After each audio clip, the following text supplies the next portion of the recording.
All right, to discuss the economic implications of deferring the removal of fuel subsidy for another 18 months, we're joined from our Lagos studio by Ikechukwu Onyewe, Group Head of Treasury and Alternative Asset Finance at Mainstreet Capital. Thank you so much for joining us tonight on Newsnight.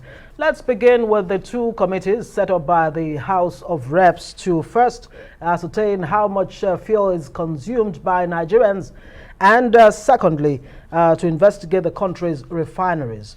What are your expectations? What do you make of this? Thank you. Thank you very much for having me. The committees have been set up to look at what the current utilization is.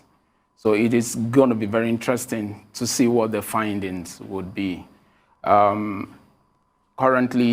the dearth in usage is as a result of not having our own refinery. So we want to establish the consumption.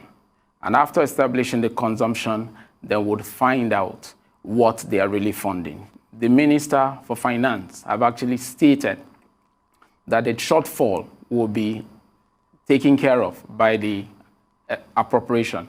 So all of this has been captured. Now, what that simply tells us is the federal government would have to borrow more. They have only made provisions for 6 months as captured in the PIA, that's the Petroleum Industry Act. 6 months, and now they have suspended for 18 months the fuel subsidy removal.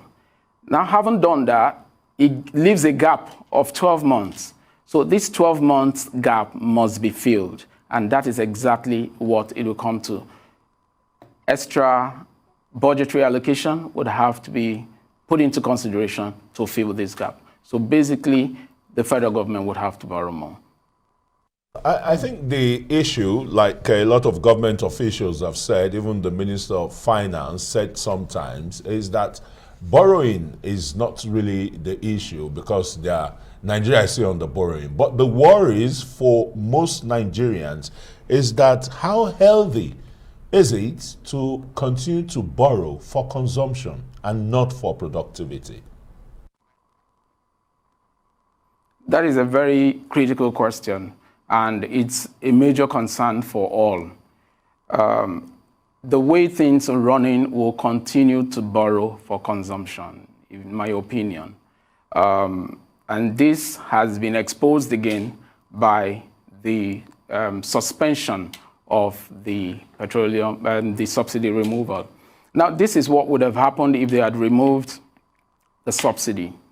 One, inflationary pressure will become very eminent after 6 months. And basically what we are experiencing is cost push inflation. So that would spiral out of control, definitely. But with this suspension, they will continue to manage what we currently have and be funding expenditure instead of capital projects. So to get us out of where we are, we need to fund capital projects. But the way things are, it becomes evident that we'll continue to fund expenditure. And this would run for another 18 months, like they have rightly said. So it leaves a lot to be desired. And indeed, the federal government says it will cost Nigeria about 1 trillion naira in the next 6 months from the Federation Accounts Allocation Committee. Can Nigeria really afford this humongous amount of money in the next 6 months? And do you think it's a case of, postponing the evil day? I totally agree with you, Ngozi. The truth about it is the first 6 months have been provided for in the budget. Now, what happens thereafter is now that they have suspended the removal, that leaves a gap of 12 months. And from all indication, from records, it used to be about $4.6 billion to fund subsidies. Now, if they have provided for half, that 6 months, half the financial year, that means 2.3 has been provided for. Now, the other 2.3 was supposed to accrue from when they removed the subsidy, but now they have suspended it. So we have that 2.3 and another 12 months 4.6. So that gives us a total that leaves all of us a gap, because what we are looking at now is a full-blown 12 months, haven't provided for the first 6 months. So it's really interesting times ahead, if you ask me.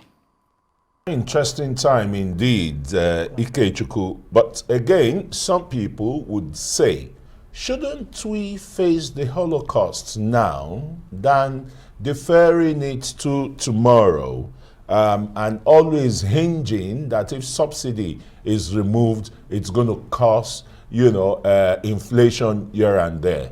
Is it not better to face the Holocaust now than tomorrow?